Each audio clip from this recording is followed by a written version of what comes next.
বা গভর্নমেন্ট যেটা করছে, যে এই কম্পিটিশন হচ্ছে বেশি বলে কোশ্চেন পেপার হার্ড করছে, এটা সবার জন্য কি ঠিকঠাক? তুমি তো মাইন্ডসেটের জায়গাটা খুব ভালোভাবে বললে, এবং তুমি যেহেতু নিউরো সার্জেন, খুব বড় সমস্যা সেটা হচ্ছে যে পর্ন অ্যাডিকশন এবং অধিক মাস্টারবেশন। তো এই বিষয়টা নিয়ে তুমি কি বলবে? বিশেষত পশ্চিমবাংলায় সমাজে আমাদের তো একটা বাবা মা এই বিষয়গুলো নিয়ে কথাও বলতে চায় না, ইভেন বাড়ির বড়রাও। মানে সেটা হচ্ছে আমাদের যে জিনিসটা ডোপামিন বাড়ায়। তো এমবিবিএস কমপ্লিট করে এমডিতে 1 থেকে 100-র মধ্যে অল ইন্ডিয়াতে র্যাঙ্ক। আমার গায়ে কাঁটা দিচ্ছে। বাপরে, মানে তো আমার স্কুলের স্যার বলেছিলেন যে পড়তে বসলে ঘুম পায়, কারণ বইয়ের কালিতে ঘুমের ওষুধ মেশানো থাকে। আচ্ছা। তো সেইটা। নমস্কার সবাইকে। আজ আমরা যে মানুষটার সাথে কথা বলতে চলেছি এই পডকাস্টের মাধ্যমে, আমরা কথা বলতে চলেছি ডক্টর বিস্ময় মণ্ডলের সাথে। তো বিস্ময় দা, আমি দাদা বলেই সম্বোধন করব, কেননা দাদা আমার খুব কাছের এবং একেবারেই দাদার আমি ভাতৃপ্রতিম। তো সেই জায়গা থেকে আমরা কথা বলবো আজকে তোমাদের জন্য। দাদা একজন নিউরো সার্জেন, পিজি হসপিটালে দীর্ঘদিন যুক্ত ছিলেন এবং দাদা বিভিন্ন জায়গাতে চিকিৎসা করেন নিউরো বিষয়ক। তো আজকে দাদার সাথে কথা বলবো। আমরা মূলত যে বিষয়গুলো নিয়ে কথা বলতে চলেছি সেগুলো তোমাদের খুব প্রয়োজনীয়। তোমরা যারা ডাক্তার হওয়ার স্বপ্ন দেখছো, যারা ডাক্তারি নিয়ে পড়বে বলে ভাবছো, তাদের জন্য বিশেষ কিছু গুরুত্বপূর্ণ কথা আজকে থাকছে, যেগুলো তোমাদের নিট পরীক্ষা দেওয়ার আগে এবং নিট পরীক্ষার পরবর্তীতে একজন মেডিকেল স্টুডেন্ট হিসেবে জানা দরকার। দ্বিতীয়ত আমরা কথা বলবো প্রতিটা ছাত্রছাত্রী এই পড়াশুনোর সময়, বিশেষত 11 এবং 12-এ যে মানসিক এবং শারীরিক প্রতিবন্ধকতার মধ্য দিয়ে যায়, সেগুলোকে কিভাবে ঠিক রাখতে পারে, শারীরিক যে সমস্যাগুলোর সাথে ডিল করে সেগুলো কিভাবে ঠিক রাখতে পারে, এবং আগামীতে এই যে এআই টেকনোলজি, রোবট, এগুলো মেডিকেল সেক্টরে কতটা প্রয়োজনীয় এবং কিভাবে আমরা ডিল করতে পারি সেই বিষয়গুলো। তো সব কিছু নিয়ে আমরা কথা বলবো। দাদা, তোমাকে এসওই বাংলা পরিবারে স্বাগত। তো একেবারেই শুরুতে তোমাকে যে প্রশ্নটা, সেটা হচ্ছে তুমি তোমার সম্পর্কে বলো। আমি তো খুব শর্ট ইন্ট্রোডাকশন দিলাম, যে তুমি তোমার সম্পর্কে একটু বিস্তারিত আমার ছাত্রছাত্রীদেরকে বলো। আমি কৃষ্ণনগরে জন্ম। তো কৃষ্ণনগর কলেজিয়েট স্কুল থেকে মাধ্যমিক পাশ করেছি 2008 সালে। আচ্ছা। তারপর উচ্চ মাধ্যমিক কৃষ্ণনগর কলেজিয়েট স্কুলেই 2010-এ। তারপর ওই বছরেই জয়েন্টে, আমাদের সময়তে জয়েন্ট ছিল, ওয়েস্ট বেঙ্গল জয়েন্ট, WBJEE দিয়ে আরজি করে চান্স পেয়েছি। আচ্ছা। দিয়ে এমবিবিএস কমপ্লিট করেছি 2015-এ। তারপরে ইন্টার্নশিপ, হাউস স্টাফশিপ করেছি পেডিয়াট্রিক সার্জারিতে। তারপরে নিট পিজির প্রিপারেশান নিয়েছি। আচ্ছা।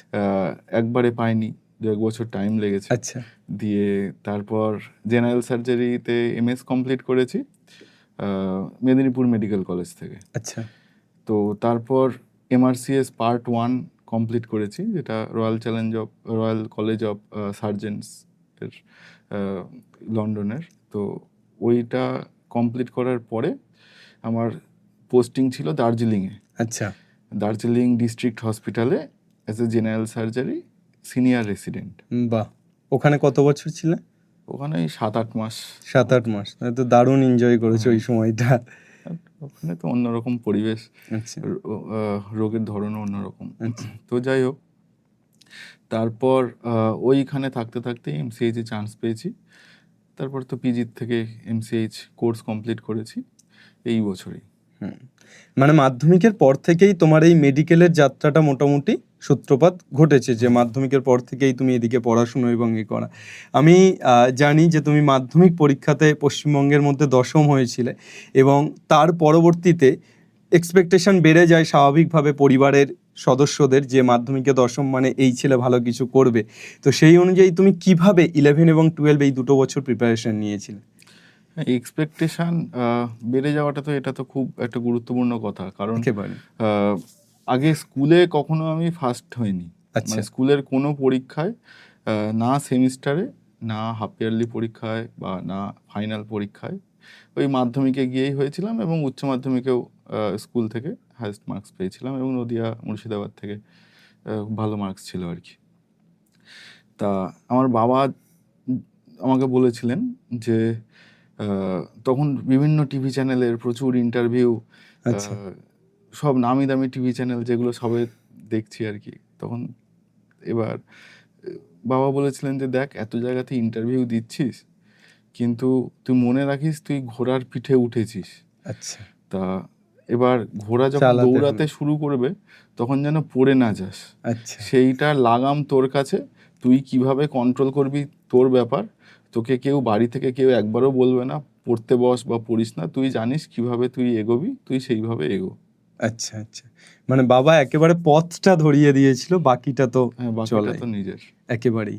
তো বিস্ময়দা, তুমি মাধ্যমিকের পর থেকে যে মাইন্ডসেট নিয়ে পড়াশুনো করেছো এবং আজ যে জায়গায় তুমি আছো, একজন ছাত্র বা ছাত্রী যে মেডিকেল সেক্টরে যেতে চাইছে বা ভবিষ্যতে ডাক্তার হতে চাইছে, আমি দুটো বিষয়ে জানতে চাইবো। প্রথমত, তার মাইন্ডসেট কেমন থাকা উচিত, এবং দ্বিতীয়ত, কেমন কোয়ালিটির ছাত্রছাত্রীদের এই ফিল্ডের দিকে যাওয়া উচিত। কোয়ালিটি নিয়ে আমার কোয়ালিটি আমার মনে হয় যে মেডিকেল প্রফেশন এরকমই, বা যে কোনো প্রফেশনেই, যে যার চোখ কান খোলা এবং অবজারভেশনের পাওয়ার খুব বেশি, তারা সেইটা যেতে পারবে। তা এইখানে কিন্তু মেন হচ্ছে মাইন্ডসেটটা, মানে একদম। কোয়ালিটিটা সেকেন্ডারি। মাইন্ডসেটটা কেন ইম্পর্টেন্ট এখানে, সব থেকে যেটা ইম্পর্টেন্ট সেটা হচ্ছে ডিসিপ্লিন। নিয়ম করে লেগে থাকতে হবে, যে প্রত্যেক দিন 6 থেকে 8 ঘন্টা বা যে যেরকম পড়ে রোজ পড়তে হবে, মানে প্রত্যেক দিন কনসিস্টেন্সিটাই মেন কি আর কি। একদম। তা পড়তে ভালো লাগুক না লাগুক, সব সময় তো রোজ পড়তে ভালো লাগে না। একদিন দুদিন, অনেক সময়ই হয় যে এক লাইনও পড়বো না, কিন্তু ওইটাকে বশ করতে হবে নিজেকে, যে নিজের লাগামটা নিজের কাছে রাখবে। আমি বেশিক্ষণ না, আমি 5 মিনিট পড়বো। একদম। একদিন যদি আমি 14 ঘন্টা পড়ি, তার পরের দিনকে আমি সারাদিন পড়বো না, সারাদিন ঘুমাবো, রিল দেখবো, সেইটা করলে কিন্তু পুরো সাইকেলটার 12টা বেজে গেল। একেবারেই কনসিস্টেন্সিটা ব্রেক হয়ে গেল মানে শেষ। হ্যাঁ, ওইটা করলে পরবর্তীকালে মানে এই ডিসিপ্লিনটা যেটা হারিয়ে যাবে সেটা আর ফেরত পাওয়া যাবে না, সেটা তো প্রথম কথা। আর আমাদের ব্রেনের বিভিন্ন সার্কিটও আছে, সেই সার্কিটগুলোও ব্রেক হবে। তোকে রোজ আমি তো তোকে তুই বলি, একদম একদম, অসুবিধা নেই। তা যেটা বলছিলাম সেটা হচ্ছে আমাদের ব্রেনের মেন যে সার্কিট আছে মেসোলিম্বিক পাথওয়ে, তা সেটা কি করে, রিওয়ার্ড সেন্টার। আমাদের ধর বিভিন্ন জিনিস যেগুলো আমাদেরকে অ্যাট্রাক্ট করে বা অ্যাডিকশানে আমরা পরিণত হই আর কি। তো সেই জিনিসগুলোর সেই সার্কিটটাকে ব্রেক করতে পারে একটাই জিনিস, সেটা হচ্ছে কনসিস্টেন্সি। এবং না আমি ওটা করব না সেইটা ভাবতে হবে নিজেকে। এবং যেদিনকে পড়তে ইচ্ছা করছে না, তার মানে তার ডোপামিন লেভেল খুব কম। সেই ডোপামিন কম লেভেলেও আমি যে একটা আনন্দ পাচ্ছি বা একটা কাজ করছি, সেইটা বোঝাতে হবে নিজেকেই। কারণ ওই যদি ডোপামিনের লেভেল ধরে নিলাম 5, 10-এ গেলে আমি আনন্দ পাই, সেই আনন্দটা আমি পাচ্ছি না পড়ার মাঝখানে।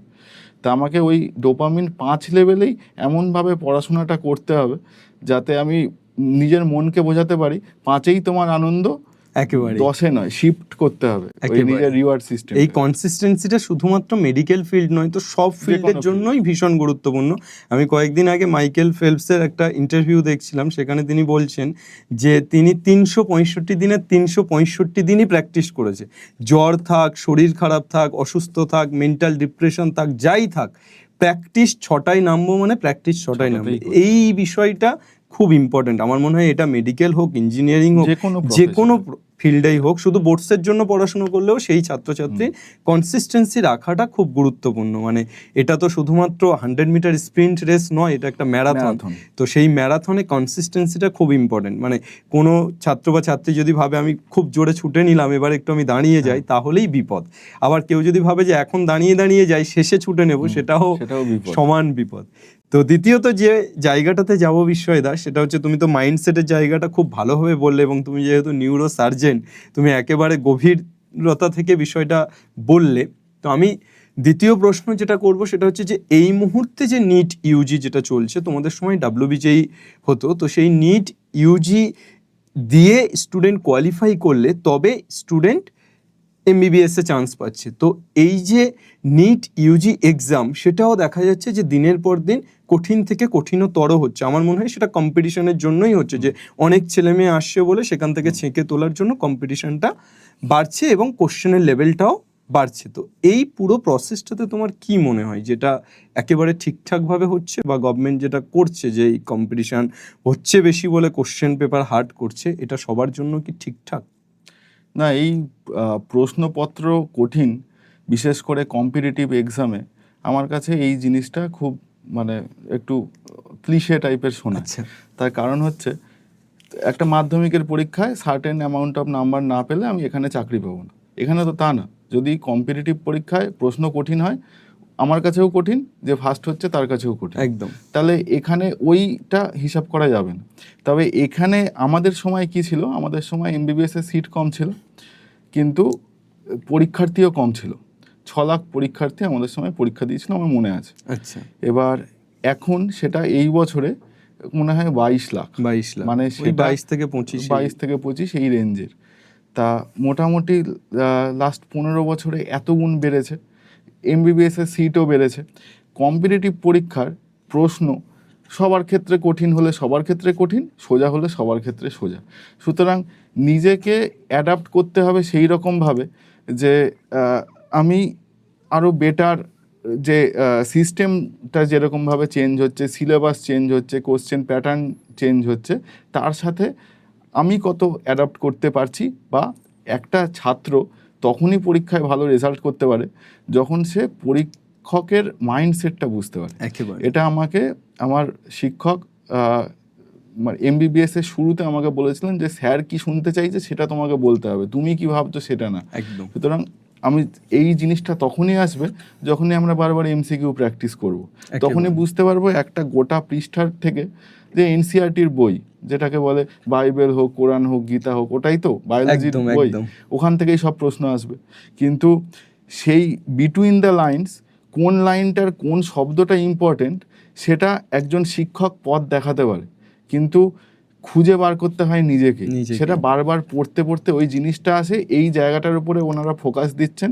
লাস্ট 4 বছর আগে এই প্রশ্নটা ছিল যে অনেক বেসিক টাইপের কোশ্চেন ছিল, তা এখন সেটা থেকে আস্তে আস্তে হার্ড হচ্ছে। মানে এই শব্দটার উপরে জোর দিচ্ছে, আমাকে এই শব্দটার উপরে বেশি ফোকাস করে পড়তে হবে, বা এই লাইনটাকে বেশি পড়তে হবে। সেটা নিজেকে অ্যাডাপ্ট, মানে কনসেপ্টের জায়গাটাকে আরো, কনসেপ্টটা হচ্ছে মেন, কনসেপ্ট আর ফাউন্ডেশন। বেসিক ফাউন্ডেশন যদি কারোর ভালো না থাকে বা কনসেপ্ট ক্লিয়ার না থাকে, এখনকার যে এক্সাম প্যাটার্ন তাতে সাস্টেন করা মুশকিল। একেবারেই। তো বেসিক্যালি যেটা হয় যে এবছরও বোর্ডস পরীক্ষাতেও হয়েছে যে পরীক্ষার হলে দুটো একটা প্রশ্ন বা কয়েকটা প্রশ্ন কঠিন হলে ছাত্রছাত্রী প্যানিক করে জানা প্রশ্নগুলোও ভুল করে আসে। তো সেই জায়গাতে যে প্রশ্নপত্র কঠিন হচ্ছে সেক্ষেত্রে সে কিভাবে ডিল করবে, বা তার মাইন্ডসেট কেমন থাকা উচিত? এটা তো আমাদের এই ক্রিকেট ওয়ার্ল্ড কাপ চলছে, তাতেও তো আমরা দেখতে পাচ্ছি যে দুটো ব্যাটসম্যান ফার্স্টে আউট হয়ে গেলেই বাকি পুরো একদম সবাই পর করে পুরো সিস্টেমটাই ভেঙে পড়ছে। সেইটা নিজেকে ঠিক করতে হয়। এই জন্যই বিরাট কোহলিকে আমরা মনে আলাদাভাবে দেখি, যে কারণ এই সিচুয়েশনের সঙ্গে নিজেকে অ্যাডাপ্ট করতে পারে। এটা সে তখনই পারবে যখন সে বারবার করে প্র্যাকটিস করেছে। এবার সে ওই সিচুয়েশনাল প্র্যাকটিসটা খুব জরুরি, যে পরীক্ষার মতন করে আমি পরীক্ষা দেব।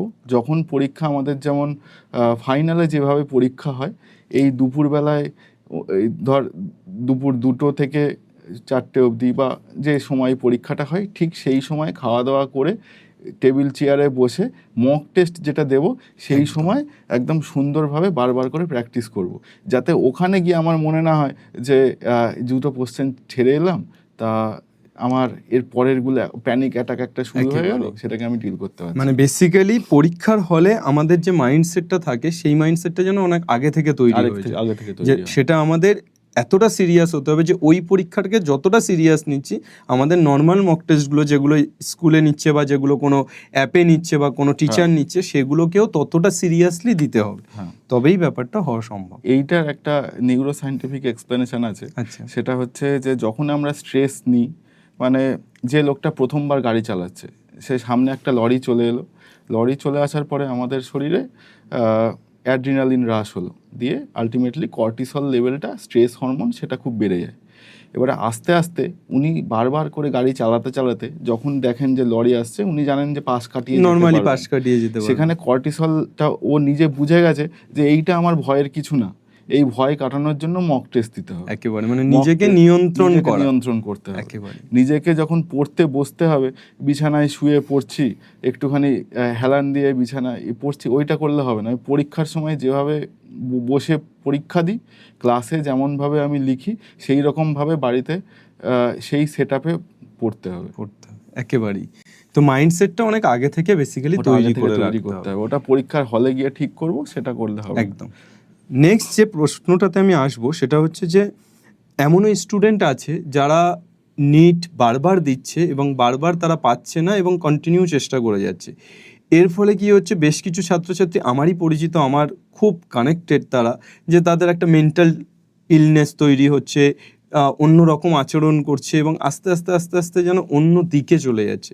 তো এই ধরনের ছাত্রছাত্রীদের জন্য যে যারা বারবার ড্রপ দিচ্ছে, তাদের জন্য কি মনে হয়, কি করণীয়, তোমার কি মনে হয়? আমার মনে হয় যে তাদের আগে নিজের আত্মবিশ্লেষণ করাটা সব থেকে বেশি জরুরি। যে আমি নিজে আমার কি 100% দিয়েছিলাম, সর্বস্ব দিয়ে কি চেষ্টা করেছি, নাকি আমি আরও বেটার চেষ্টা করতে পারতাম।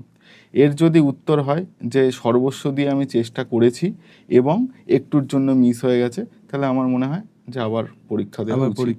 যদি মনে হয় যে না, আমি সর্বস্ব দিয়ে চেষ্টা করতে পারিনি, আমার পারিবারিক কোনো সমস্যা ছিল, আমি সেই রকম শিক্ষক পাইনি যে আমাকে একটা দিশা দেখাবে, তাহলে আমার মনে হয় আবার পরীক্ষা দেওয়া উচিত।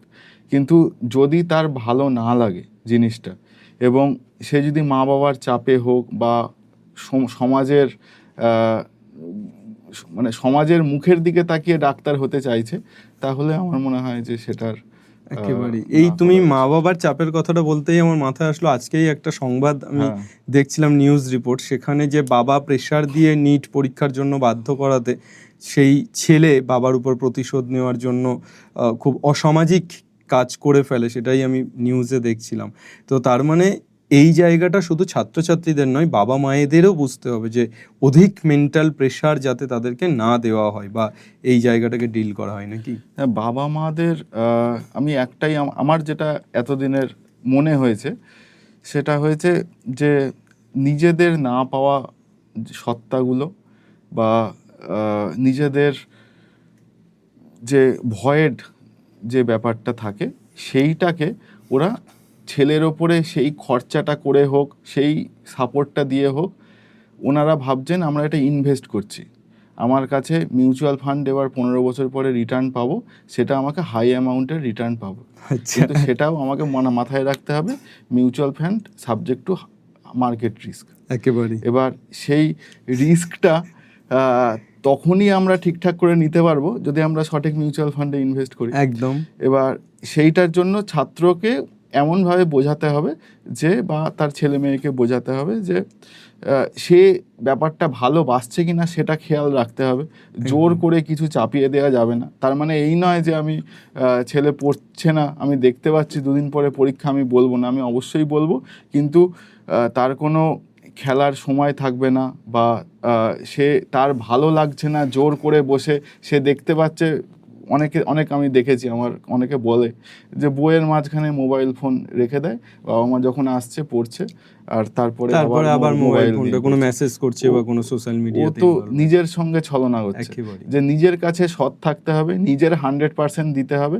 আর আমাকে এই জিনিসটা ভাবলে হবে না যে কালকে আমি কি হবে, কালকে রেজাল্ট কেমন হবে। আমাকে ভাবতে হবে আমি নিজের চেষ্টা করে যাই, এটা একটা প্রসেস, এটা একটা ম্যারাথন, যা হবে সেটা দেখা যাবে। এই সেম জিনিসটা বাবা মাকে বিশ্বাস করতে হবে, ছেলেটা প্রসেসের মধ্যে আছে, ও চেষ্টা করছে, যার তারপরে যেটা হবে সেটা আমি অ্যাকসেপ্ট করব, সেইটার আমি হাই রিটার্ন আমি এক্সপেক্ট করব না। একেবারেই। মানে আমরা এই এক্সপেকটেশনের মধ্যে জড়িয়ে পড়ে যেন বিষয়টাকে আরো ক্রিটিক্যাল করে তুলছি। আচ্ছা, একটি ছাত্রের, আমি আগের দিনই একটি ছাত্রের বাড়িতে গেছি, সেই ছাত্রটি নিটের জন্য প্রিপারেশন নিচ্ছে, প্রথম বছর পারেনি, দ্বিতীয় বছর আবার পড়ছে।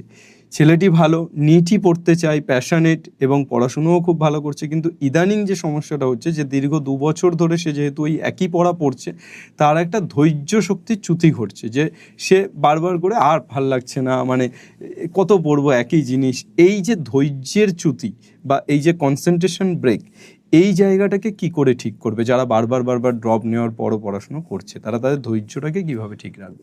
তো এর যে এটা আমার মনে হয় যে অনেকে বলে যে মোটিভেশন এর অভাব, এটা কিন্তু নিউরোলজিক্যালি ভাবলে এটা সত্যি কথা নয়। কারণ একদম। মোটিভেশন আজকে আছে কালকে নেই, কিন্তু আমি যদি নিজে কনসিস্টেন্ট থাকি, আমি যদি আমার লক্ষ্যের প্রতি অবিচল থাকি যে আমার এই জিনিসটা চাই মানে চাই, এবং সেটাকে যতদিন না হবে আমি পারবো, আমি চেষ্টা করব, এবং আমাকে বিশ্বাস করতে হবে আমি পারি। একদম। আর আমার আগের যে রেজাল্টগুলো হচ্ছে, ধর মক টেস্ট হয়েছে, 5টা মক টেস্ট আমি পরীক্ষা দিয়েছি। প্রত্যেকটা মক টেস্ট মানে হচ্ছে একটা খুব কম নাম্বার অফ ছাত্রের মধ্যে আমি পরীক্ষাটা দিচ্ছি। একদম। আর সেখানে ন্যাশনাল লেভেলে কম্পিটিশানটা অনেক হাই। সেই মক টেস্টের রেজাল্ট আমার একটা খারাপ হতে পারে, দুটো খারাপ হতে পারে, কিন্তু তাই বলে পরীক্ষা দেবো না সেটা যেন না হয়। পরপর পরীক্ষা দিতে হবে, এবং যে একবার পরীক্ষা দিয়ে ভালো রেজাল্ট করতে পারছে না তাকে বুঝতে হবে নিজের ঘাটতিটা কোথায় হচ্ছে, কোন সাবজেক্টে কম মার্কস আসছে, নিজে আর কি করলে ইমপ্রুভ করা যায় নিজেকে। এবং প্রয়োজনে শিক্ষকরা তো আছেই, যে আর তোরা তো খুব ভালোভাবেই গাইড করিস, যে ইন্ডিভিজুয়ালিও কোনো ছাত্র যদি বলে আমার কোন কোন জায়গাটাতে ভালো হচ্ছে না বা নাম্বার কম আসছে, ঠিক সেই জায়গাগুলোকে ঠিক করতে হবে, সেই জায়গাটার উপরে বেশি প্র্যাকটিস করতে হবে। আগে নিজেকে বিশ্বাস করতে হবে, হ্যাঁ আমি পারবো। আর এই রয়্যাল চ্যালেঞ্জার্স বেঙ্গালুরু কতদিন পরে IPL পেল, একদম বিরাট কোহলি পেয়েছে, তো পাবে, মানুষ চেষ্টা করলে মানুষ ধরে রাখলে সবকিছু পায়। ধৈর্য ধরে রাখলে এবং নিজের কাজের প্রতি যদি ফোকাসটা থাকে, অবিচল থাকে, তাহলে নিশ্চয়ই হবে। একদিনে না হলেও একদিন হবে। আর এমনিও মেডিকেল প্রফেশনে ধর আমি 2010 থেকে 2026-এ এসে ইন্ডিয়ার হাইয়েস্ট ডিগ্রি আমি পেয়েছি। আচ্ছা। এরপরে তো আর কিছু হয় না। তা এই 16 বছর ধরে তো আমি পড়াশোনা করে গেছি, কাজ করেছি টুকটাক, কিন্তু পড়াশোনাইটা তো মেন, মানে এটা তো রেসিডেন্টশিপ। তা এই এত বছরের জার্নিটা সে পরে কি করে করবে, যদি ওই 2 বছরের ক্লান্তি, 2 বছরেই যদি ক্লান্তি চলে আসে, তাহলে তো জীবনটা সামনে অনেক বড়। অনেকে আছে যারা অনেক বেশি বয়সে MBBS পাস করেছে, যেমন আমি আমার একটা বন্ধুর কথা আমি বলতে পারি, সে মাধ্যমিকের পরে 2 বছর পড়াশোনা পুরোপুরি ছেড়ে দিয়েছে। আচ্ছা। কারণ আর্থিক অবস্থা খুব ভালো না, বিহারে বাড়ি, তা গরু চড়াতো। তারপরে 11-12-এ 2 বছর পরে একটা স্কুলে ভর্তি হয়েছে, জয়েন্ট দিয়েছে আরও 4 বছর। জয়েন্ট দেওয়ার পরে আরজিগড়ে চান্স পেয়েছে। পরীক্ষায় যে স্যাররা যেগুলো পড়াচ্ছেন, ইংলিশে পড়াচ্ছেন, ল্যাঙ্গুয়েজ প্রবলেম হচ্ছে, পুরো হিন্দিতেই তো আগে পড়াশোনা করেছে। একটা ডিকশনারি কিনেছে হিন্দি টু ইংলিশ, ক্লাস নোটটা বন্ধুর থেকে নিয়ে সেগুলোকে হিন্দিতে অনুবাদ করছে, সারা দিন ধরে বসে ওই অনুবাদ করছে, কোনো খাওয়া নেই, শোয়া নেই, ছেলেরা চেষ্টা করছে। ফার্স্ট ইয়ার MBBS-এর 3টে সাবজেক্টে ফেল, পাস করতে পারলো না। সাপ্লি দিল, সাপ্লিতে পাস করলো। তারপরে MBBS কমপ্লিট করেছে, MBBS কমপ্লিট পরে MD-তে 1 থেকে 100-র মধ্যে অল ইন্ডিয়াতে র্যাঙ্ক। আমার গায়ে কাঁটা দিচ্ছে। বাপরে, মানে তো বিশাল ব্যাপার। পাচ্ছিস, রেডিওলজি নিয়ে পড়ে এখন one of the best radiologist ইন্ডিয়ার। মানে শুধু পরিশ্রম এবং ধৈর্য মানুষকে কোথা থেকে কোথায় নিয়ে যেতে পারে। একটু আগে একটা কথা হচ্ছিল না, কোয়ালিটি কি ধরনের ছাত্ররা, কোয়ালিটির থেকে ডিসিপ্লিন সবার আগে, এর থেকে বড় কিছু হয় না। একদম, মানে শুধু ট্যালেন্ট থাকলে কিছু হয় না, মানে হার্ডওয়ার্কের সাথে ট্যালেন্ট মিশলে তাহলে ভালো কিছু হয়। যদি ট্যালেন্ট নাও থাকে, শুধু হার্ডওয়ার্কের উপর ডিপেন্ড করেও অনেক কিছু হওয়া সম্ভব। পারবো না বলে কিছু হয় না। আমি যদি ভাবি আমি পারবো, তাহলে আগে নিজেকে তো বিশ্বাস করতে হবে। এটাকেই বলে আত্মবিশ্বাস। আত্মবিশ্বাস মানে এইটা না অন্যকে ছোট করা, আত্মবিশ্বাস মানে নিজেকে বিশ্বাস করা। আচ্ছা বিশ্বজিৎ, মোটামুটি অনেকক্ষণ ধরেই আমরা কথা বললাম। মূলত আমরা মেডিকেল যারা পড়তে চাই তাদের নিয়ে এতক্ষণ কথা বললাম। এবার আমরা একটু অন্য দিকে আসি, যে যারা জেনারেল স্টুডেন্ট, অর্থাৎ যারা মেডিকেল পড়তে চায় না কিন্তু পড়াশোনা করছে, এই ধরনের ছাত্রছাত্রীদের কিছু মেন্টাল এবং ফিজিক্যাল সমস্যার মধ্য দিয়ে যেতে হয়, বিশেষত অ্যাডোলেসেন্স পিরিয়ডে বা বয়ঃসন্ধিকালে এই সমস্যাগুলো বেশি পরিলক্ষিত হয়। তার মধ্যে একটা খুব বড় সমস্যা, সেটা হচ্ছে যে পর্ন অ্যাডিকশন এবং অধিক মাস্টারবেশন। তো এই বিষয়টা নিয়ে তুমি কি বলবে? যে কিভাবে এটাকে কন্ট্রোল করা উচিত বা কি করা উচিত। হ্যাঁ, তো পৃথিবীর যে কোনো অ্যাডিকশান সেটা খারাপ। একদম। এবারে সেটার আগে জানতে হবে যে অ্যাডিকশানটা কেন হয়। অ্যাডিকশানটা বেসিক্যালি আমাদের মেসোলিম্বিক পাথওয়ে, যেটা একটু আগে একবার বললাম ছোট করে, সেটা হচ্ছে আমাদের যে জিনিসটা ডোপামিন বাড়ায়। তো এখানে টেগমেন্টাম, অ্যামিগডালা এই এরিয়াগুলো থাকে। সেখানে ইমিডিয়েটলি কোনো একটা রিওয়ার্ড আমরা নিজেদেরকে আনন্দ দেওয়ার জন্য বা ডোপামিন লেভেলটাকে বাড়ানোর জন্য খুব শর্ট টার্মে রিওয়ার্ডটাকে আমরা পেতে চাই। আচ্ছা। সেই জন্য আমাদের এই ডোপামিনার্জিক সিস্টেমটা অ্যাক্টিভেট হয়, মেসোলিম্বিক পাথওয়েটা অ্যাক্টিভেট হয়। সে গিয়ে আমাদের প্রিফ্রন্টাল কর্টেক্সকে বলে, যেটা আমাদের ব্রেনের সামনের দিকে থাকে, যেটা কিনা আমাদের বিচার বুদ্ধি, জাজমেন্ট, তারপর ধর প্রবলেম সলভিং ক্ষমতা, এই জিনিসগুলোকে নিয়ন্ত্রণ করে। আচ্ছা। সে তাকে বলে যে না, এই জিনিসটা করে আনন্দ পাচ্ছিস, তাহলে এই জিনিসটা কর। আচ্ছা। এবারে এইটাই যখন বারবার হতে থাকে তখন সেটা একটা লুপ তৈরি হয়। আগে যেটা ডোপামিন, যদি 10-এর হিসাবে ধরি, যদি আগে ধরলাম যে ডোপামিনে 3 আমি আনন্দ পাচ্ছিলাম, পরের বার সেই একই আনন্দ পাওয়ার জন্য আমাকে 5 ডোপামিন পেতে চাইছি আমি, পরের বার 10। এবার এই করতে করতে ওর আর সাধারণ জিনিসে ভাল লাগবে না, পড়াশোনাতে তখন সেই জিনিসটা মানে ইচ্ছা করবে না, কারণ আস্তে আস্তে ওই দিকেই ও ধাবিত হবে। তার কারণ হচ্ছে তার প্রিফ্রন্টাল কর্টেক্স, যেটা কিনা আমাদের প্রবলেম সলভিং বা জাজমেন্টটাকে কন্ট্রোল করার কথা, সে তখন আনন্দ পাওয়ার পিছনে ছুটছে, যেটা শর্ট টার্ম আনন্দ। সেই রিলস সেম, একদম। যে কোনো পর্ন অ্যাডিকশান হোক সেইটা সেম। এবারে এই জিনিসটা যখন বারবার করে করতে চলবে, তখন তার মেন যেটা সমস্যা হবে সেটা হচ্ছে ফোকাস। 2 হচ্ছে অ্যাপ্যাথি। অ্যাপ্যাথি কথার অর্থ হচ্ছে যে আমাদের কোনো কিছুতেই কাজে ভালো লাগছে না, মন লাগছে না।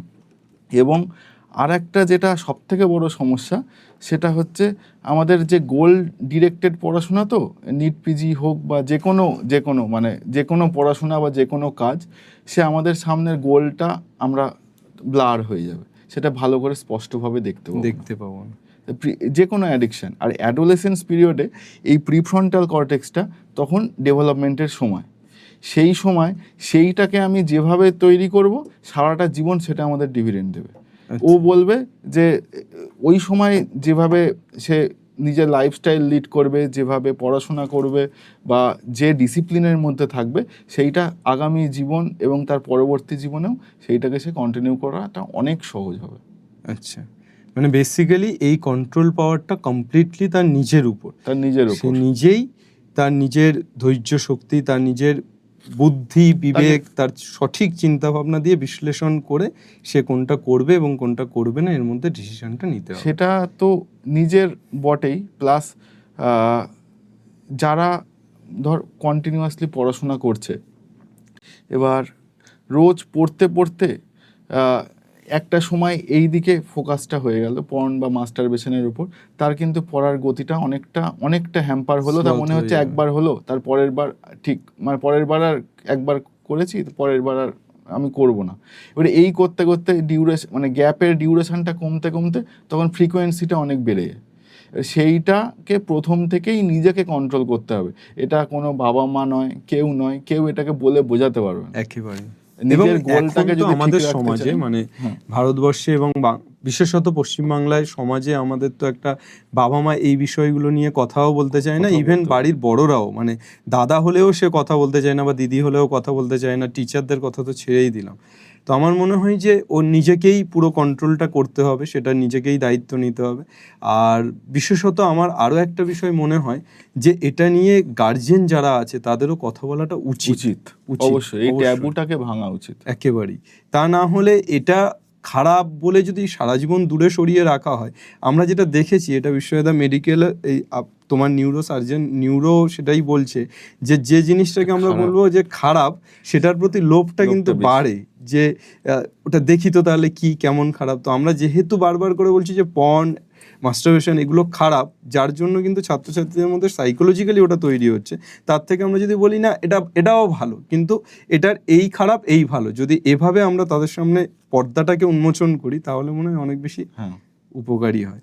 এবং এইটা দেখা গেছে যারা অ্যাডিক্টেড হয়ে যায়, ওই যে বললাম প্রিফ্রন্টাল কর্টেক্সের ডেভেলপমেন্টটা অনেকটা হ্যাম্পার হয়, পরবর্তীকালে তারা অনেক ইম্পালসিভ হয়ে যায়, খুব অল্প কথায় রেগে যাচ্ছে বা মারধর করছে, প্লাস তাদের কোনো ফোকাস থাকে না, কেরিয়ারের প্রতি ফোকাস নেই, ফ্যামিলির প্রতি ফোকাস নেই, পরবর্তীকালে নিউরোলজিক্যাল ডিসঅর্ডারের দিকেও যেতে পারে এবং অ্যাংজাইটি, ডিপ্রেশন এই জিনিসগুলোর সম্ভাবনাও প্রচুর বেড়ে যায়, কারণ ডোপামিন তো সেই পাচ্ছে না, ওটা তো তার অ্যাডিকশন হয়ে যাচ্ছে, তার তো অল্প ডোপামিনে সে সন্তুষ্ট নয়, সে ওই ডোপামিনটা পাওয়ার জন্য সারাক্ষণ ধরে মনটা আনচান করছে। থ্যাংক ইউ তোমাকে এই বিষয়গুলো বলার জন্য, কেননা যারা এই যে পর্ন অ্যাডিক্টেড হচ্ছে তারা তো এই বিষয়গুলো জানেই না যে এগুলো হলে এই ক্ষতিগুলো আমার পরবর্তীতে হতে চলেছে।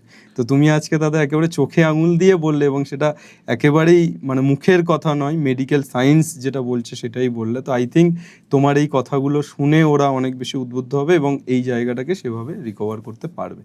দ্বিতীয়ত বিশ্বজিৎ, একেবারে একটা অন্য জেনারেল সমস্যা নিয়ে কথা বলি, যে আমরা দেখি যে বেশিরভাগ ছাত্রছাত্রী, এটা আমার কাছে প্রচুর কমেন্ট আসে যে ছাত্রছাত্রীরা পড়তে বসলে ঘুম পায়। ইভেন এটা আমার ক্ষেত্রেও হয় যে কোনো গল্পের বই বা কোনো কিছু নিয়ে পড়ছি, আমি এমনি যখন অ্যাক্টিভিটি করছি ঘুম পাচ্ছে না, কিন্তু কোনো বই খুললে, ফোনের দিকে তাকিয়ে থাকলে ঘুম পাচ্ছে না, কিন্তু কোনো বই খুললে ঘুমটা পাচ্ছে। এবং এটা প্রচুর ছাত্রছাত্রীদের মধ্যেও হচ্ছে, মানে বেশিরভাগ ছাত্রছাত্রীদের মধ্যে। এটার কারণ কি? একটা কথা আমি ছোট থেকে আমার স্কুলের স্যার বলেছিলেন যে পড়তে বসলে ঘুম পায় কারণ বইয়ের কালিতে ঘুমের ওষুধ মেশানো থাকে। তো সেইটা তো সত্যি নয়, ব্যাপারটা হয়েছে কি যে আমাদের মানে এইটা প্রিভেন্ট করার জন্য প্রথম যেটা দরকার সেটা হচ্ছে সত্যিকারের ঘুমটা রাত্রিরে হচ্ছে কিনা সেটাকে আগে দেখতে হবে। আচ্ছা, মানে আমার যত পড়ার চাপই থাক, পরীক্ষার আগের দিন, একটু আগে যেটা কথা হচ্ছিল কনসিস্টেন্সি ইজ দ্য কি, পরীক্ষার আগের দিন যত কম পড়াই হোক 8 ঘন্টা যেন আমি ঘুমাই। শুধু পরীক্ষার আগের দিন বলে না, প্রত্যেকটা দিন 8 ঘন্টা করে ঘুমের দরকার। কারণ আমাদের যে মেমোরি, যেটা আমরা আজকে শিখলাম বা আজকে স্যার যেটা পড়ালেন, সেটাকে লং টার্ম মেমোরিতে কনভার্ট করতে গেলে, এলটিএমে নিয়ে যেতে গেলে, তো সেইটাতে নিয়ে যেতে গেলে আমাদেরকে ঘুমানোটা খুব বেশি জরুরি। আচ্ছা, আর ঘুম আমাদের পায় সেটা হচ্ছে আমাদের ব্রেন জানে যে এই এই জিনিসগুলো হলে আমার ঘুমটা পাবে। সে এই জিনিসগুলো কি, যেমন বিছানায় শুলে, লাইট অফ করলে, একটু কম আলোতে পড়লে বা একটু হেলান দিয়ে থাকলে, সেইগুলোকে আমাকে প্রিভেন্ট করতে হবে। কারণ ছোট থেকেই তো আমরা ওইভাবেই বড় হয়েছি যে বাচ্চা যখন শুয়ে থাকে তখন লাইট অফ করে দেয় মা, বাচ্চা ঘুমিয়ে পড়ে, কারণ ওই সেট আপটা ব্রেনের মধ্যে অলরেডি তৈরি হয়ে গেছে। তা আমাদেরকে যখন পড়তে বসতে হবে, সেটাকে চেয়ার টেবিলে প্রপার পরীক্ষা দেওয়ার মতন করে পড়তে বসতে হবে। তাও যদি খুব ঘুম পায়, মুখে জলের ঝাপটা দিয়ে আসতে হবে। এইটা থেকে আরেকটু ঘুমিয়ে নিই, সেটা রাস্তা না। হ্যাঁ, রাস্তা কখন? যখন হচ্ছে আমি প্রত্যেক পড়ার 1 ঘন্টা পর আমি 10 মিনিটের জন্য ব্রেক নেব, হাঁটাহাঁটি করব, সেটা ঘুম নয়। 6 ঘন্টা পড়েছি সারাদিনে, তারপরে আমার রাত্রিরের পড়াটা বাকি আছে, তখন আমি 25 থেকে 30 মিনিটের একটা পাওয়ার ন্যাপ নেব মোবাইলে অ্যালার্ম দিয়ে। একদম। কিন্তু সেইটা নিজেকে ঠিক করতে হবে। আর একটা জিনিস যেটা হয়, ছাত্রছাত্রীদের স্কুল থেকে এলো, প্রচুর খাওয়া দাওয়া করলো, দিয়ে ইনসুলিনের গ্লুকোজ তো বাড়ছে, ওর ইনসুলিনও চাইবে ওই গ্লুকোজের সার্জটাকে প্রিভেন্ট করার জন্য, সেইটা আবার ঘুম পায়। সেই জন্য সেটা প্রিভেন্ট করার উপায় হচ্ছে, একবারে দুপুরবেলায় প্রচুর ভাত খেলে সবারই ঘুম পায়। অল্প অল্প করে খেতে হবে, বারবার খেতে হবে, হাইড্রেশন স্ট্যাটাস মেনটেন করতে হবে, অনেক জল খেতে হবে, পাতিলেবু বেশি করে খেতে হবে, ভিটামিন সি আছে, আমাদের যে হিলিং পাওয়ারটা সেইটাকে আরও বুস্ট করতে সাহায্য করবে। ফলমূল বেশি করে খেতে, ফলমূল বেশি করে খেতে। আচ্ছা, তুমি শুরুতেই যেটা বললে বিশ্বজিৎ, যে প্রত্যেকটা মানুষের 8 ঘন্টা ঘুমানোটা কম্পালসারি, কিন্তু আমি দেখেছি প্রচুর সেলিব্রিটি তারা বিভিন্ন পডকাস্ট বা বিভিন্ন শোতে এসেও বলছে যে কেউ 4 ঘন্টা ঘুমায়, কেউ 3 ঘন্টা ঘুমায়, এবং এটা দ্বারা ইন্সপায়ার্ড এই যে ছাত্রছাত্রী বা যে সাধারণ সমাজ, এরা তো সেলিব্রিটিকে দেখেই তাদেরকে নকল করতে চায় বেশিরভাগ ক্ষেত্রে। তো তারা দেখছে যে এই তো এই সেলিব্রিটিটা 4 ঘন্টা ঘুমায়, তাহলে আমিও 4 ঘন্টা ঘুমাবো, বাকি সময় ফোন ঘাঁটবো বা পড়াশুনো করব।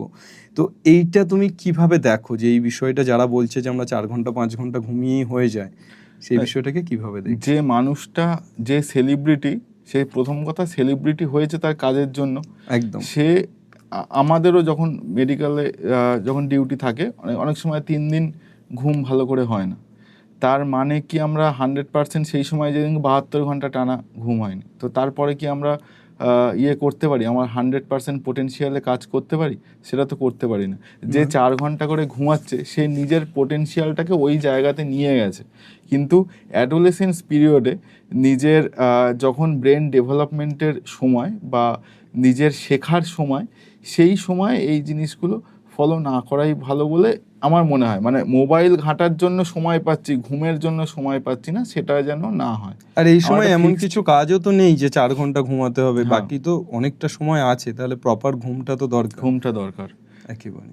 আর ওই ঘুমের সময় মোবাইল, এইটা কিন্তু আমাদের মেমোরি ইম্পেয়ারমেন্টে খুব বেশি দায়ী। একেবারে। তা ওই ঘুমের সময় মোবাইলটাকে আমরা সরিয়ে রাখতে হবে একদম। মানে। এবং এটা বিভিন্ন জায়গাতে বিভিন্ন ক্ষেত্রে বলা হয় যে ঘুমানোর অন্তত 1 ঘন্টা আগে ডিজিটাল প্ল্যাটফর্ম থেকে নিজেকে বিচ্ছিন্ন করা, মানে নিজেকে একেবারেই, কোনো বই পড়ো তুমি ঘুমের সময় বা এই ধরনের কিছু করো বা কারোর সাথে কথা বলো, কিন্তু কোনোভাবেই ডিজিটালি যুক্ত থেকো না আর কি, মানে ফোন, ল্যাপটপ। ঘুমানোর 1 ঘন্টা আগে এবং ঘুম থেকে ওঠার 1 1 ঘন্টা ঘন্টা পর পরে। অবধি একদম। আমি মোবাইল ছোবো না। আমার যত কাজই হোক, তখন থেকে যেই ডিস্ট্রাকশনটা শুরু হলো সেটা কিন্তু সারাদিন চলবে। সারাদিন চলবে। আমি কি মেসেজ এসছে, বন্ধুরা কি রিল পাঠিয়েছে একটু দেখে নি, একেবারে। ওইটা করলে হবে না। একেবারে। এটা আমারও সমস্যা হতো। আমি আগে যেটা করতাম যে ঘুম থেকে উঠেই নোটিফিকেশান চেক করতাম কোনো ইম্পর্টেন্ট নোটিফিকেশান আছে কি না, এবং আমি এমন দিন গেছে যে ওইটুকুর জন্য যে নোটিফিকেশান চেক করতে গিয়ে একটা খারাপ নোটিফিকেশান থেকে সারাটা দিন নষ্ট হয়েছে। কিন্তু আমি এখন যেটা প্রপারলি মেনটেন করার চেষ্টা করছি যে ঘুম থেকে ওঠার পর ফোনের দিকে তাকাবোই না, ফোন কোথায় পড়ে আছে, কে ফোন করলো না করলো কিচ্ছু দেখার দরকার নেই। অন্তত 1 থেকে 2 ঘন্টা নিজেকে সময় দাও, তারপর ফোন বা কাজবাজ নিয়ে সেই সময় একটু এক্সারসাইজ করো, একটু একদম। হাঁটাচলা করো, একটু লাইট ওয়াক করো, তো অ্যাফার্মেশন, ভিজুয়ালাইজেশন, এই সেইগুলো জিনিসগুলো করো। একেবারেই। তো বিস্ময়দা, ছাত্রছাত্রীদের মধ্যে আরও একটা প্রশ্ন খুব কমন যে স্যার, রাত জেগে পড়া ভালো নাকি সকালে তাড়াতাড়ি ঘুম থেকে ওঠা ভালো? তো আজকে স্যার নয়, ডাক্তার বলবে যে কোনটা ভালো। পড়া ভালো। এবার সেটা রাত জেগে হোক, দিন জেগে আচ্ছা। হোক, যে যাতে অভ্যস্ত। আচ্ছা। তাও রাত্রে আমাদের ঘুমটা এমনভাবে মানে সিস্টেমড, যেটাতে মেলাটোনিন সিক্রেট হয় ঘুমের সময় যখন অন্ধকার হওয়ার পরে। সেই মেলাটোনিনটা আমাদের ঘুমের জন্য দায়ী, এবং ঘুম আমাদের মেমোরি স্ট্রং করার জন্য দায়ী। সেই হিসাব করে দেখলে রাত্রের ঘুমানোটা বেশি মেমোরিটাকে কনসলিডেট করতে হেল্প করে। একদম। কিন্তু যদি অনেকে আছে যারা সকালবেলা অবধি দেরি অবধি যদি ঘুমায়। মানে ঘুমানোর পরে তারপরে গিয়ে বাকি দিনটা পড়লো, এটা অনেকে আছে। আমার অনেক বন্ধু বান্ধব আছে যারা খুব ভালো রেজাল্ট করেছে সারা রাত্রির পরে। এরা ব্যক্তিগত চয়েস, কিন্তু আমাকে যদি নিউরো সায়েন্টিফিক্যালি এক্সপ্লেন করতে বলা হয়, আমি বলবো যে রাত্রে ঘুমানোটা অনেক ভালো। একেবারে। এবং তাড়াতাড়ি ঘুম থেকে ওঠা এবং সকালের প্রথম সূর্যটা দেখা বা গাছপালা দেখা। একেবারে সূর্যের আলোটাও শরীরে নেওয়া। এইটার আমার একটা গল্প আছে যে আমি 2023 সালে, ওরা জানে যে 2023 সালে আমি পুজোর সময়, তুমিও জানো নিশ্চয়ই, পুজোর সময় 15 দিন পায়ে হেঁটেছিলাম। তো প্রতিদিন আমি ভোর 3টের সময় উঠে হাঁটা শুরু করতাম, 3টে থেকে 3:30-এর মধ্যে, মানে তখন সূর্য উঠতো না। ওই যে ছোটোবেলায় শেখা সূর্যি মামা ওঠার আগে উঠবো আমি জেগে, ওটাকে একদম অ্যাপ্লাই করেছিলাম 15 দিন টানা। এবং প্রতিদিন যেটা হয়েছিল যে সূর্যটা যখনই উঠছে, এবং আমি গাঁয়ে গঞ্জে গ্রামের মধ্য দিয়ে হেঁটে হেঁটে যাচ্ছি, এবং সূর্যের প্রথম আলোটা আমার শরীরে এসে পড়ছে এবং আমার চোখে এসে পড়ছে, আমি 15 দিন, প্রথম দিন হাঁটার পর আমার উপলব্ধি হয়েছিল যে আমি হয়তো দ্বিতীয় দিন হাঁটতে পারবো না।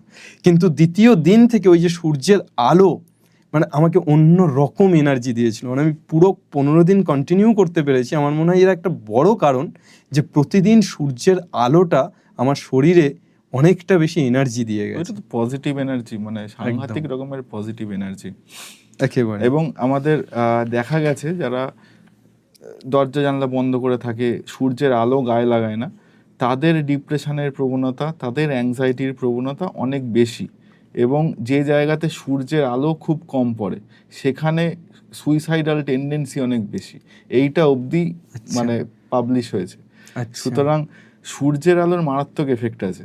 এটা যত আমাদের শরীরে আমরা কনজিউম করতে পারবো, বিশেষ করে সকালের রোদটার থেকে, মানে সকালের আলোটা, একেবারে তত আমরা সারাটা দিন ভালো করে কাটাতে পারবো। একদম। এই জন্যই বোধ হয় পুলিশ বা আর্মির যে ট্রেনিংগুলো হয় টানা রোদের মধ্যে হয় আর কি। তো নেক্সট আরও বেশ কিছু প্রবলেম আছে। আমি যখন ছাত্র ছিলাম তখনও আমি দেখেছি যে আমার ক্ষেত্রে এটা হয়েছিল যে এই সায়েন্স নিয়ে পড়াশুনো করতে গেলে তুমিও জানো আমিও জানি যে এই সময় যতই আমরা বলি যে দৌড়ঝাঁপ করা উচিত, ফিজিক্যাল এক্সারসাইজ হয়ে ওঠে না, মানে এত প্রেশার থাকে। তো ছাত্রছাত্রীদের ক্ষেত্রে এখনও সেই বিষয়টা হয় এবং এর ফলেই একটা দু ধরনের সমস্যার মধ্যে তারা পড়ে। এক, মাথা ব্যথা, যে মাথা প্রচণ্ড যন্ত্রণা করে, অমৃতাঞ্জন পকেটে নিয়ে ঘুরতে হবে। আর দুই হচ্ছে গ্যাস্ট্রিকের সমস্যা হয়, যে খাওয়া দাওয়া এবং ঘুম এবং পুরো সার্কেলটা ঠিকঠাক না হওয়ার জন্য এটা বোধহয় হয়। তো এই মাথা ব্যথা এবং গ্যাস্ট্রিক, এই দুটো সমস্যা কিভাবে ডিল করা যায়? আমি যেহেতু মাথার ডাক্তার, তো মাথা ব্যথার তো আমি ওই রকমভাবে বলাটা সম্ভব না, কারণ মাথা ব্যথার হাজার একটা কারণ আছে। তা তার মধ্যে যেটা কমনলি এই পার্সপেক্টিভ থেকে আমি বলতে পারি, এই বয়সের ছাত্রদের যেটা হয় বা যে ধরনের পেশেন্ট আমার কাছে আসে, তাদের মেন হচ্ছে চোখের চশমার পাওয়ার বাড়ে। সেটার জন্য প্রথমে একবার চোখের পাওয়ারটাকে দেখে নিতে হবে। যদি চোখের পাওয়ার দেখা গেল যে ঠিক আছে, তারপরে দেখতে হবে যে পড়াশোনা করলে মাথা ব্যথা হয় না। এই জিনিসটা কিন্তু আমি প্রথমেই ক্লিয়ার করে দিতে চাই যে আমার মাথা ব্যথা করছে বাবু, আমি পড়বো না, সেটা কিন্তু এটা কিন্তু হবে না, ঠিক আছে? তাহলে আর কি কি কারণে হতে পারে? লো লাইট, অনেকক্ষণ ধরে কম আলোতে একভাবে তাকিয়ে থাকলে হয়, আর জল কম খেলে হয়, বা মাইগ্রেনের সমস্যা অনেক ক্ষেত্রে থাকতে পারে, সেইটার জন্য তো ডাক্তারের কাছে যেতে হবে যে সেই রকম সিমটমস থাকলে। এবং আরেকটা কোথায় ডিজিটাল স্ক্রিনের দিকে তাকিয়ে, ডিজিটাল স্ক্রিন তো একটা তো খুব বড়, মানে ওই সারাক্ষণ ধরে মোবাইল দেখলে বা ওতে তো হেডেকের একখানা চান্স আছে, ডিরেক্টলি আমাদের রেটা চোখে আসে এবং রেটিনার দিয়ে ব্রেনের স্ক্রিন টাইম যত কম করা যায় তত ভালো, এই বিষয়ে তো সন্দেহ নেই। কিন্তু বই খাতার সঙ্গে মাথা ব্যথার অতটা সম্পর্ক, মানে দুর্ব্যবহার নেই, দূর পর্যন্ত কোনো দুর্ব্যবহার নেই। আর গ্যাস্ট্রিকের সমস্যা সেটা হচ্ছে ছাত্রদের ক্ষেত্রে যেটা হয় সেটা হচ্ছে হাঁটা চলা তো খুব কম হয়, একই জায়গাতে বসে আছি। এবার অলস মস্তিষ্ক তো বলবো না, কিন্তু মস্তিষ্ক সজাগ, যেহেতু আমাদের সারাক্ষণ পরীক্ষার টেনশন বা এই ধরনের হাজার একটা মাথায় কালকে কি রেজাল্ট হবে, পড়াটা শেষ করতে পারবো কিনা, অ্যাংজাইটিটা অনেক বেশি। সেইটাকে নিজেকে হ্যান্ডেল করতে হবে, যেগুলো এতক্ষণ ধরে কথা হলো যে এক্সারসাইজ হোক বা অল্প অল্প করে খেতে হবে, বারবার করে খেতে হবে, না খেয়ে দীর্ঘক্ষণ থাকা যাবে না। আর একবারে প্রচুর খেয়ে নিলাম, বাকি সময়টা খেলাম না, সেটা হবে না। জল খেতে হবে বেশি করে, ফল খেতে হবে টাইম টু টাইম, তাহলে এই সমস্যাগুলো কম হবে। তারপরেও যদি সমস্যা হয় তাহলে তো সে, আমার মনে হয় যে একটা ছাত্র বা ছাত্রী বা যে কোনো সাধারণ মানুষ এটা ভাবে যে আমি ছুটতে গেলে বা আমি এক্সারসাইজ করতে গেলে আমার সময়টা নষ্ট হয়ে যাবে, কিন্তু আমার মনে হয় তার থেকে অনেক বেশি সময় এই সমস্যাগুলোতে নষ্ট হয়।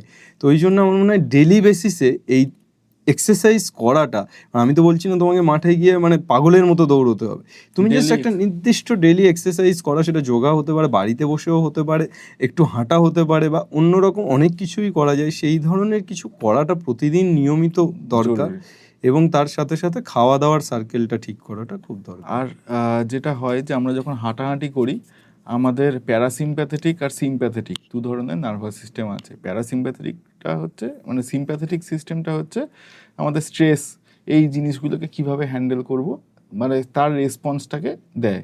মানে সামনে একটা গাড়ি এসে গেল, চোখের পিউপিলগুলো ডায়ালেট হয়ে গেল, বা ভয় পেলাম, ঘাম ঝরছে, এইগুলো হয়। এবার এই প্যারাসিম্প্যাথেটিক সিস্টেমটা, এটা যত আমরা এক্সারসাইজ করি তত সিম্প্যাথেটিকের যা যা কাজ করে তার উল্টো কাজ করে। সেই টোনটা তখনই মজবুত হয় যখন তার অ্যাথলেটিক একটা কম্পোনেন্ট থাকে, মানে সে যখনই যত বেশি দৌড়াদৌড়ি করবে, যত এক্সারসাইজ করবে, তার প্যারাসিম্প্যাথেটিক সে তত better anxiety, stress, depression handle করতে পারবে। এবার তার মানে যে বিরাট দৌড়াদৌড়ি করার কথা আমি কিন্তু একবারও বলছি না, আমি বলছি একটু লাইট, অন্তত দিনে কিছু না হলেও সকালে 15 মিনিট, বিকেলে 15 মিনিট, এইটুকুটা করতে পারবে। এত সময় তো আমরা এমনিই নষ্ট করি। একদম। তো বিশ্বদা, অনেকক্ষণ ধরেই জেনারেল প্রবলেমগুলো নিয়ে আমরা আলোচনা করলাম। এবার আমরা একটু আবার যারা মেডিকেল সেক্টরে যেতে চায় তাদের মধ্যে ঢুকি।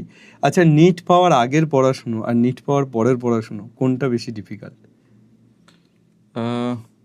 আমার তো মনে হয় নিট পাওয়ার আগেই পড়াশোনাটা, নিট পাওয়ার আগে পরে দুটোই আলাদা করে আমি দেখতে পাচ্ছি না, কিন্তু পড়াশোনার ফোকাসটা আলাদা। মানে নিট পাওয়ার আগের পড়াশোনাটা যদি ও করছে, সবে সবে অত পরিশ্রম করছে, ওর কাছে হার্ড লাগবে, কিন্তু এটা যদি করে ফেলে পরেরটা হয়তো সোজা লাগবে, নাকি?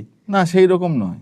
ওখানে গিয়েও সে একটা নতুন জিনিস শিখছে, সেইটাকেও সে যেভাবে হ্যান্ডেল করতে পারবে, তার কিউরিওসিটি যেরকম থাকবে, সে জিনিসটা, পড়াশোনা ব্যাপারটাকে তখনই সহজ করা যায় যখন সে সেইটাকে নিয়ে চারপাশের জিনিসের মধ্যে সেইটাই তার মাথার মধ্যে ঘুরবে, যে এইটা আমি দেখলাম। তাহলে আমাকে একজন অর্থোপেডিক্সের ডাক্তার ছিল, সে আমার খুব বন্ধু, মানে তো সে কি করতো, যে একটা বাচ্চাকে একজন বাবা কোলে করে লাফাচ্ছে, কোলে নিয়ে আর কি ইয়ে করছে, তো সে বলছে তার এই এই অ্যাঙ্গেল থেকে যদি দেয় তাহলে ওর অমুক জায়গাটা ফ্র্যাকচার হবে, এইভাবে যদি করে তাহলে তার মাথার মধ্যে কিন্তু সারাক্ষণ ওই জিনিসটাই ঘুরছে। সেটা তোকে ওই জিনিসটা নিয়ে কালচার করতে হবে বারবার। যেমন পড়াশোনাটা তো প্রথমবার পড়াটা তো সহজ, কিন্তু রিভিশন করাটা, বারবার ওই জিনিসটাকে মগজস্থ করা, সেইটা বেসিক্যালি প্যাশনেট না হলে আগেও প্রবলেম, পরেও প্রবলেম। তো নিট ইউজি ক্র্যাক করার পর একটি ছেলে বা একটি মেয়ে, সে মনে করে এমবিবিএস 5 বছর পড়ে নেব, তারপর তো আমার একেবারে সেফ লাইফ। তো এটা কি সত্যি, নাকি তারপরেও প্রচুর লড়াই বাকি আছে? হ্যাঁ, তারপরে তো ওই এমবিবিএস এর সময় যে লড়াই, সেটা তো আমার মনে হয় যে 10%। পরের লড়াইটা তো তারপরে শুরু হয়, 90% লড়াই এখনো বাকি আছে। আচ্ছা, তা সেইটা আমার মনে হয় যে অনেক অনেক অনেক বেশি তাকে আরও পরিশ্রম করতে হয়। এবং এমবিবিএসে কেমন পড়ছে তার ফাউন্ডেশনটা, যেমন আমাদের 9, 10 বা 11, 12-এর পড়াশোনা যেরকম, এমবিবিএসটা শুধু ডাক্তারি ক্যারিয়ারের একটা ফাউন্ডেশন তৈরি করে। সেই সময় তার চোখ কান যত খোলা থাকবে, সে যত বেশি কিউরিয়াস হবে, যত নতুন জিনিস পড়তে পারবে, তত ভালো। আর পড়াশোনার তো মেডিকেল সায়েন্সে শেষ নেই। এখানের বেসিক যে স্কিল, সেটা হচ্ছে নলেজ। এইটাই তো, মানে আমাদের তো যদি বিক্রি শব্দটা নাও বলি, আমি যদি বলি যে এইটাকে দিয়েই আমাকে বাকি মানুষের কষ্ট লাঘব করতে হবে, সেটা তো জ্ঞান ছাড়া আমার আর কারোর কাছে দেওয়ার কিছু নেই। সেই জ্ঞানের দুটো লাইন, প্রেসক্রিপশনের দুটো ওষুধ, সে মানুষটা হয়তো তার কষ্টটা কম হবে, এইটুকুই তো টার্গেট। তা সেইটার জন্য আমাকে প্রত্যেক দিন নতুন নতুন জিনিস পড়তে হয়, এখনও পড়তে হয়। আমার যারা স্যার আছেন তারাও পড়তে হয়, কালকে যে জার্নালটা বেরোলো বা কালকে যে ওটিটা অন্যরকমভাবে করেছে সেইগুলোও পড়তে হবে। সুতরাং কষ্ট তো কম নয়। এবার এই জিনিসটাকে কষ্ট ভাবলেই কষ্ট একেবারে, মানে প্রতিদিন পড়াশোনা করতে হবে, পড়াশোনাটাকে ভালোবেসে করতে হবে।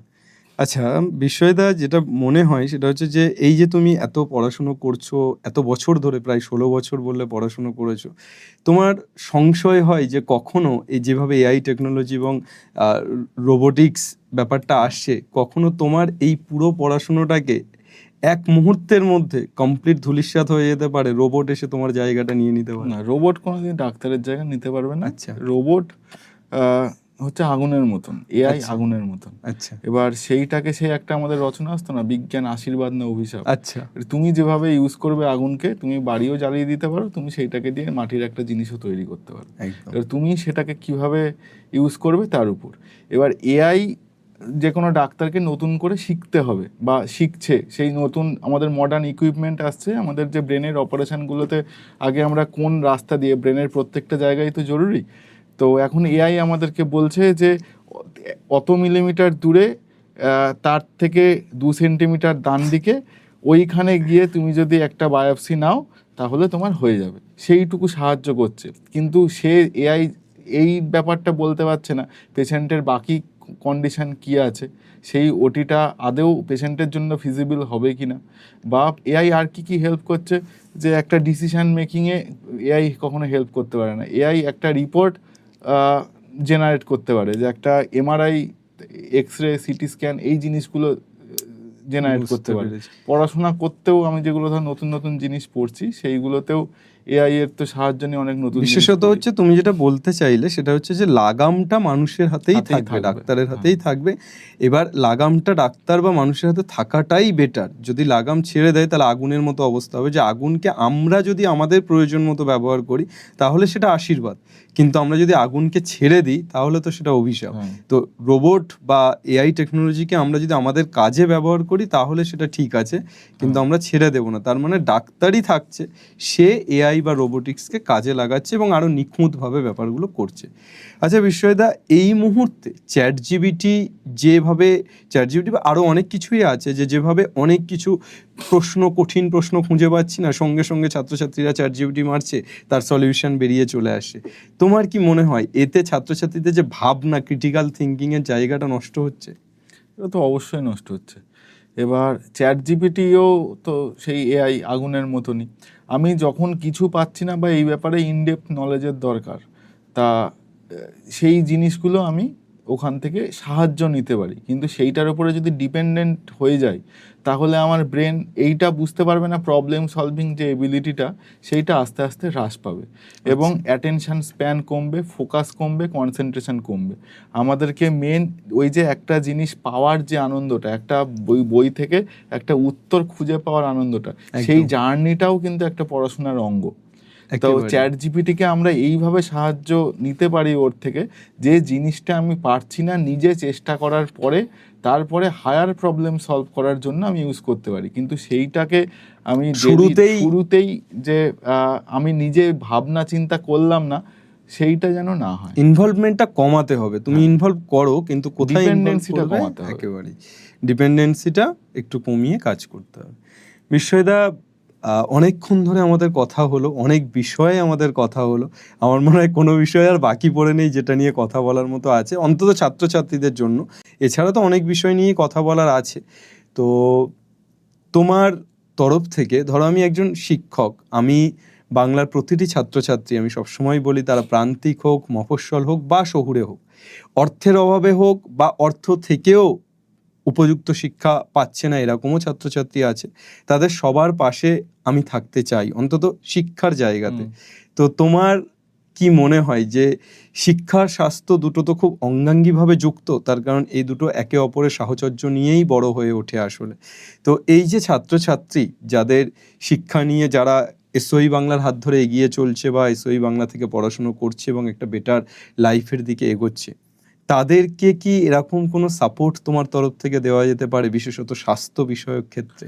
হ্যাঁ, স্বাস্থ্য বিষয়ক সাপোর্ট তো আমি তো আছি, এবং তাদের যেগুলো আমাদের ডে টু ডে লাইফে আমরা ফেস করি, যে প্রবলেমগুলো বা যে জিনিসগুলো আমাদের অনেক সময় বুঝতে ভুল হয়, সেই নিউরোলজি হোক বা অন্য যে রোগ, সেই বিষয়ে আমি তাদেরকে জানাতে পারি। এবং তাদের যদি এই প্রিপারেশানে, এই ফেজে যদি কোথাও গিয়ে কোনো সমস্যা হয়, আমার কাছে ডিরেক্টলিও রিচ করতে পারে বা তোর মাধ্যমেও রিচ করতে পারে। মানে তুমি মোটামুটি এদের পাশে থাকার একটা প্রতিশ্রুতি। 100%, আমি তোর পাশে তো সবসময় একেবারে আমার পাশে আছো, মানেই অগণিত ছাত্রছাত্রীর পাশে আছি। তো বিশ্বজিৎদা, সর্বশেষ তোমাকে যেটা বলার সেটা হচ্ছে যে আজকের এই পডকাস্টটি যারা কমপ্লিট দেখলো, যে সমস্ত ছাত্রছাত্রী এবং যারা মেডিকেল সেক্টরের দিকে যেতে চাইছে, যারা ডাক্তার হওয়ার স্বপ্ন দেখছে, আজকে তোমাকে দেখে, তোমার মতো একজন দাদাকে দেখে ইন্সপায়ার্ড হতে চাইছে, তাদের উদ্দেশ্যে তুমি কিছু বলো। হ্যাঁ, আমি শুধু এটাই বলবো যে ওদের দিকে তাকিয়েই বলো। আমি জাস্ট এই সিঁড়িগুলো অতিক্রম করেছি আমি জীবনে, এখনো মানে অনেক কাজ করা বাকি। সেই রকম যে তুই যত সম্মান করছিস অতটা সম্মানের যোগ্য কিনা আমি জানি না, একেবারেই। কিন্তু যারা পড়ছে তাদের আমার মনে হয় জিনিসটাকে ভালোবেসে পড় ভাই বা বোন যারা আছিস, তোরা লেগে থাক, হেরে যাস না, আর প্রত্যেকটা দিন নতুন করে শুরু কর, যে কালকে পড়া হয়নি আজকে হবে। তোকে এই জেদটাকে রাখতে হবে, আমি পারবো, আমি চেষ্টা করলে পৃথিবীতে পারে না এমন, এটা অসম্ভব। যে আর যারা এইবারে রেজাল্ট ভালো হয়নি তাদের কালকে রেজাল্ট ভালো হবে, নিজের ভুলগুলো থেকে শেখ এবং হবেই। এসওই বাংলা জিতবে, বাংলা জিতবে, সবাই জিতবে। একেবারেই। অনেক অনেক ধন্যবাদ বিস্ময়দা তোমাকে। ধন্যবাদ বলে ছোট করাটাও ঠিক হবে না, এভাবেই শুধু রিকোয়েস্ট করবো, এভাবেই আঁকড়ে থাকো, যেভাবে আমাকে আঁকড়ে আছো বা যেভাবে আমি তোমাকে আঁকড়ে আছি, একেবারে বটগাছের মতো দাঁড়িয়ে আছো, সেভাবে আরো বেঁধে বেঁধে অগণিত থাকি। ছাত্রছাত্রীদের সাথেও তুমি আঁকড়ে থাকো এবং একেবারেই কবি শঙ্খ ঘোষের ভাষায় আরও বেঁধে বেঁধে থাকি। Thank you. বাংলা পড়বে, বাংলা শিখবে, বাংলা জিতবে।